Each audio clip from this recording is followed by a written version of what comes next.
But those who heard something kept saying, one's coming and he will be like me. That one, Moses. He will be like me.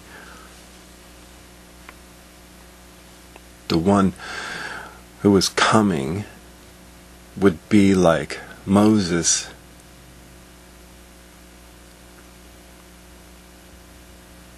A leader who was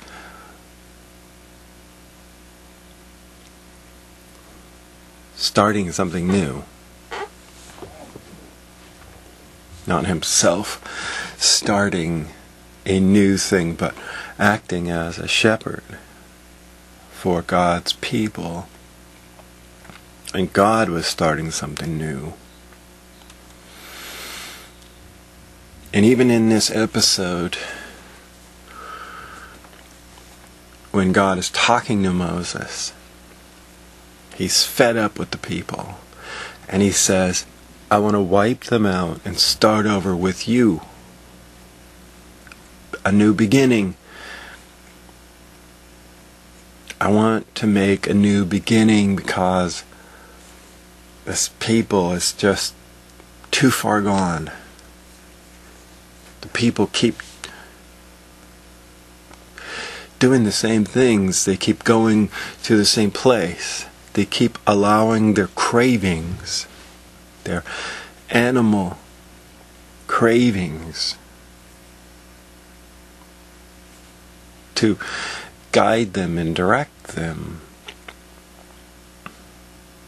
And they reject me over their animal craving to have something they can control because of the fear that's in them, because they're so afraid.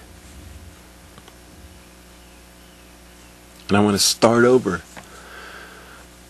And then Moses talked him out of it.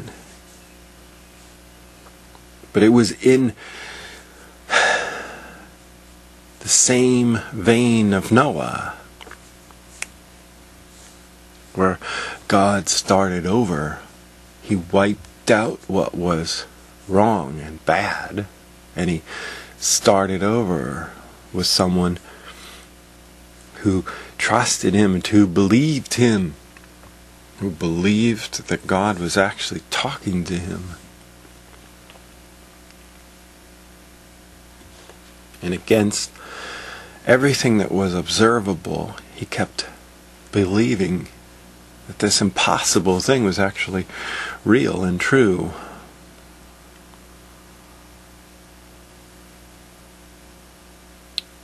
And he believed him.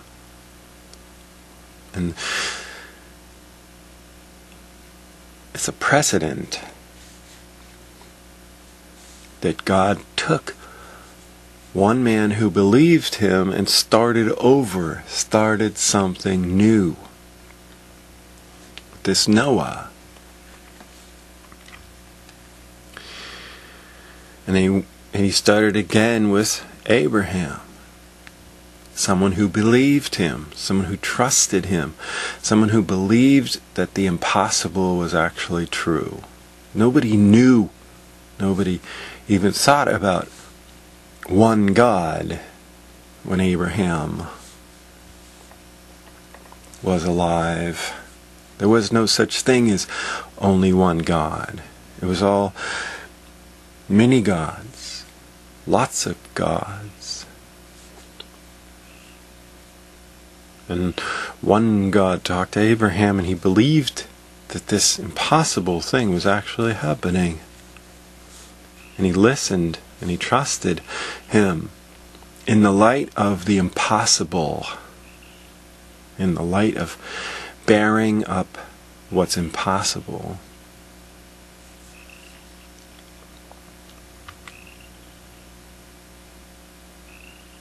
And both those things are important.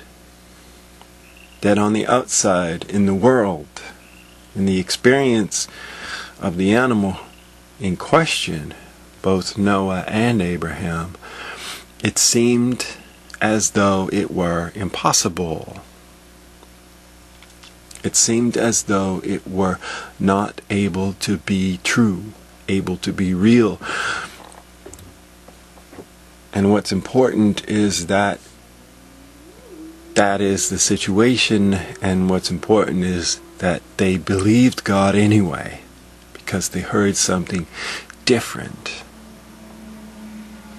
inside them, which contradicted what they could see with their eyes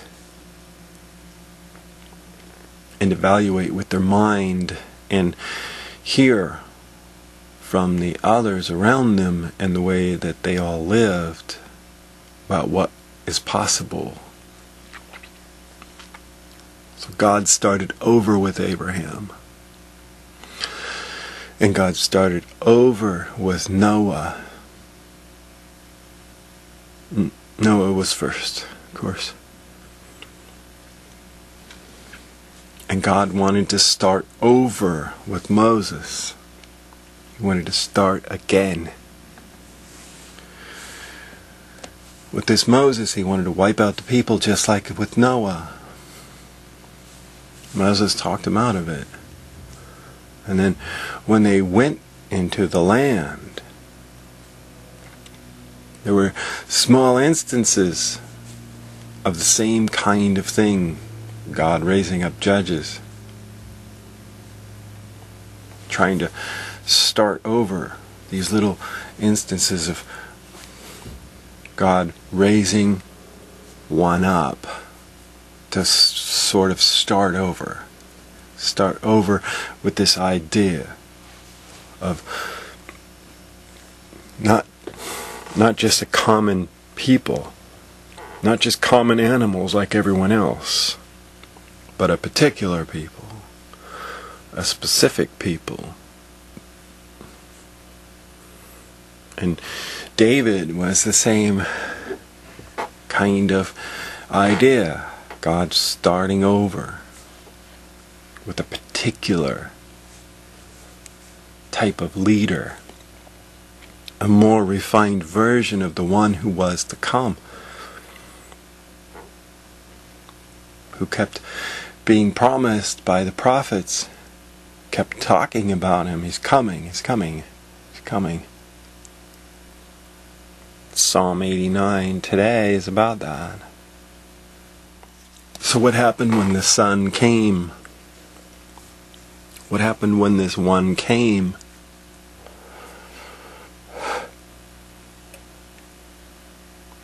He spoke as one who had authority, not as the leaders, not as the teachers of the law,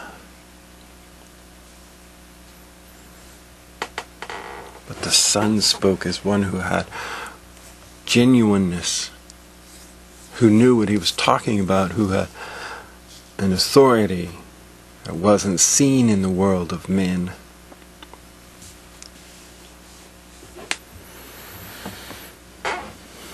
Because the world of men is ruled by those who have whatever power they can scrape up to keep their status quo alive, to keep their power, to keep what they want to keep happening. And the Son spoke out against corruption, the corruption of the leaders.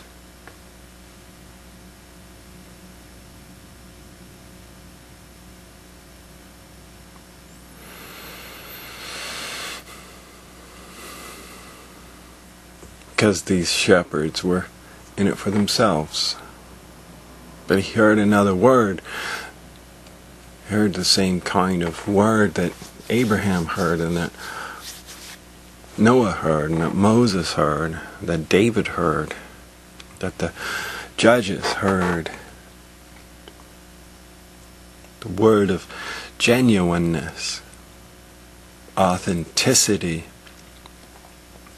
about starting over, starting new.